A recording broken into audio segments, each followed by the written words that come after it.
I mean, if you think about it, when you just go to order a simple sandwich for your lunch, you have to first decide what kind of bread, now what kind of meat, what kind of cheese, what kind of lettuce, what kind of tomatoes, what kind of dressings. By the time you're actually done ordering a sandwich, 25 minutes have gone by.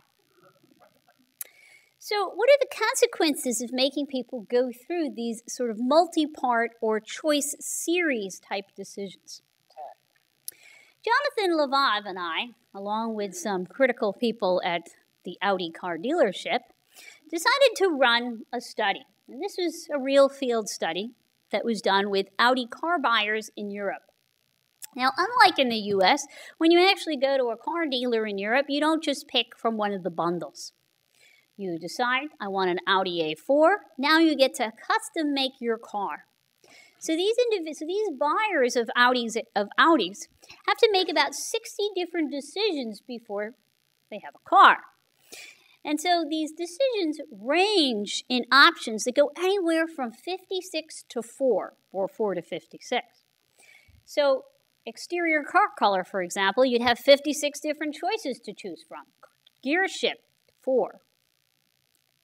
Things like engine as well would be 4. So they range anywhere from 4 to 56. So what we decided to do was we decided to randomize the order in which these decisions would appear.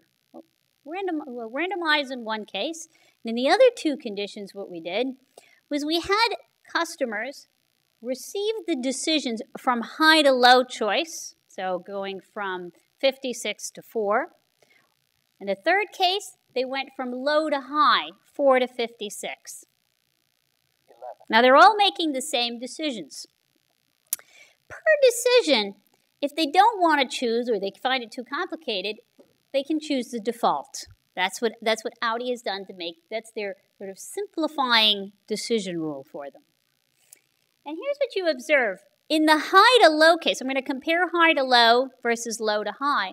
The high to low, people are choosing the default much more often than they are when they're going from low to high. When you look at the price that they wanted to pay for their car before they got started with this exercise versus how much they were going to pay at the end, the high to low is paying roughly 1,800 more euro than they intended. The low to high is paying roughly 350 more euro. Audi, by the way, is making an average of 1,500 more euro per customer that went through the high to low situation than the one that went through the low to high situation. So Audi is at least financially being better off by doing the high to low. By the way, the defaults are set so that people will pay more money. Now, the customers, of course, are a little less satisfied in the high to low case than they were in the low to high. It might look like that should be completely correlated with price. It actually turns out to be a very low correlation with price. So something else is going on. 12. Okay. The next study that we did to try to see whether this actually generalized is we looked at custom-made suits. So it's fewer decisions. Perhaps people can handle it better. Fabric choice, 100 different choices. Lining, 5. Again, we're going to go from high to low, low to high. But the last decision is going to be the decision of what socks, and that's going to give you 20 different options. This is to see whether the default rate really works, regardless of what we put at the end. 13.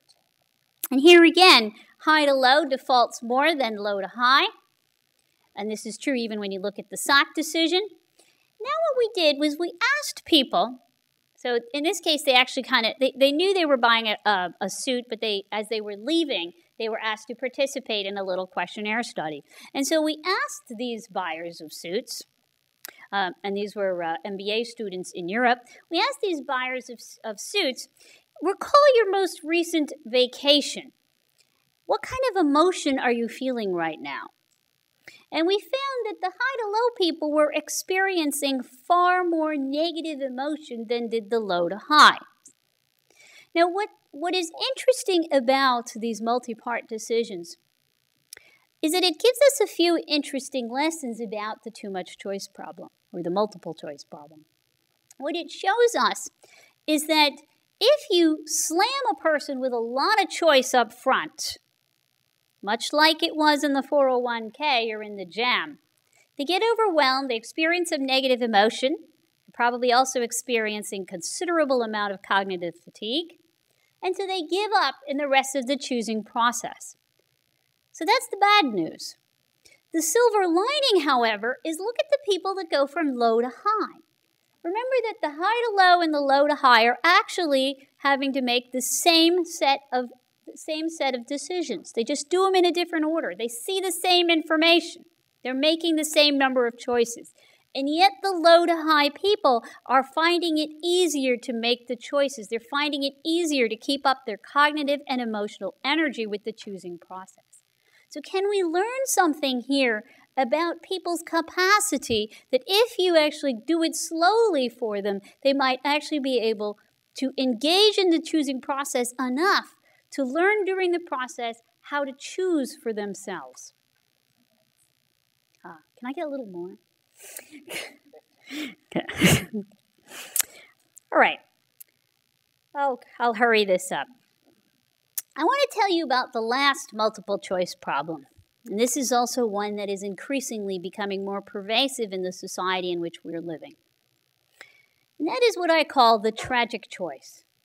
Many of us these days have parents that we watch deteriorate health-wise, other loved ones that experience tragic health problems such as cancer. And we have to make very difficult or tragic choices for them. Drawing from Lewis Hyde, who made a distinction between worth and value, he said that the worth was about, we assign worth to those things that are priceless. We assign value to those things where we have to actually calculate and evaluate how much of a price or a value we want to put on this.